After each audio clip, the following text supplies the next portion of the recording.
Bonjour. Dans mes dernières vidéos, je vous ai parlé un peu de la rive gauche à Bordeaux avec le château Amour et le château Pontet-Canet.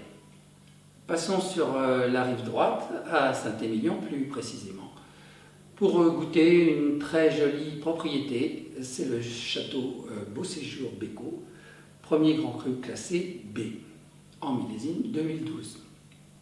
C'est une propriété d'une vingtaine d'hectares, ce qui est dans la moyenne à Saint-Émilion, qui se développe à l'ouest de la ville, sur un joli plateau calcaire, juste à côté d'ailleurs de Château-Canon, qui est un tout petit peu plus au sud. Comme son nom l'indique, le château appartient à la famille Bécaud. Ils se sont livrés à partir de ce millésime 2012 à des essais de fermentation alcoolique en barrique, ce qui est quand même assez rare puisque les cuves thermorégulées, notamment en inox, sont beaucoup plus, faciles à utiliser pour les fermentations, notamment au niveau du contrôle des températures.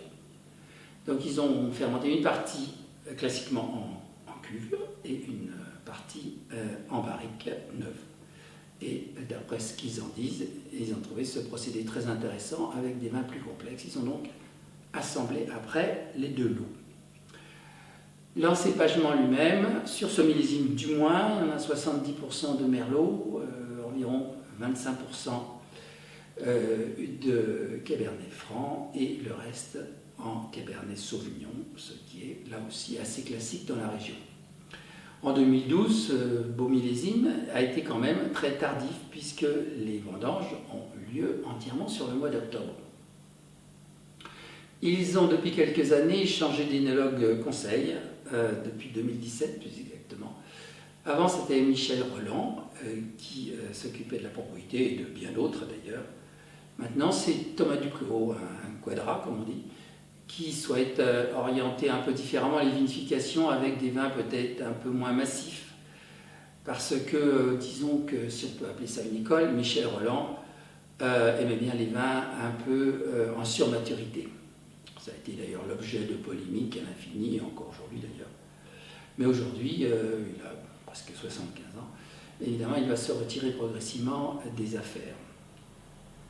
Ce qu'il faut comprendre, c'est que Michel Roland, lorsqu'il est arrivé dans ce milieu-là, il y avait un gros problème de maturité insuffisante des baies, qui donnaient donc des vins un peu durs, avec des tanins un peu verts. Donc évidemment, il a travaillé beaucoup là-dessus, un peu d'ailleurs comme Denis Dubourdieu sur les vins blancs secs. Maintenant, avec le réchauffement climatique, on aurait tendance à faire à peu près le contraire de ce qu'on faisait il y a 30 ou 40 ans.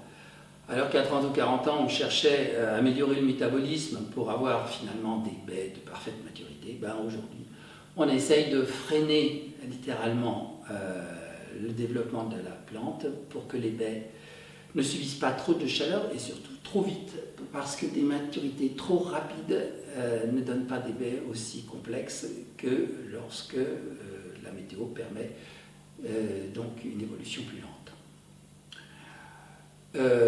Beauséjour Bécaud dans ce millésime a fait vraiment des rendements très faibles, d'une trentaine d'euros, qui est vraiment très très inférieur aux limites légales du rendement dans le décret d'appellation. Nous allons donc goûter ce Beauséjour Bécaud qui a plus d'une dizaine d'années et qui devrait être assez proche de son apogée.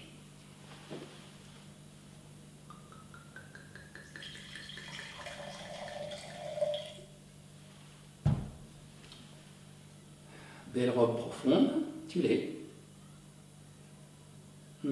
Arôme intense de cerise, de kirsch.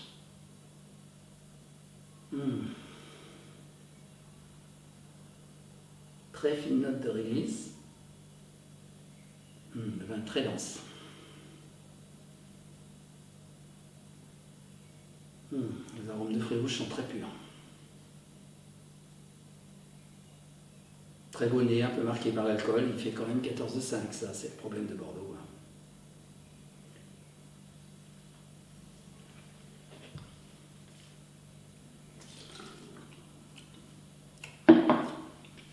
Beaucoup de finesse et aussi bien structuré.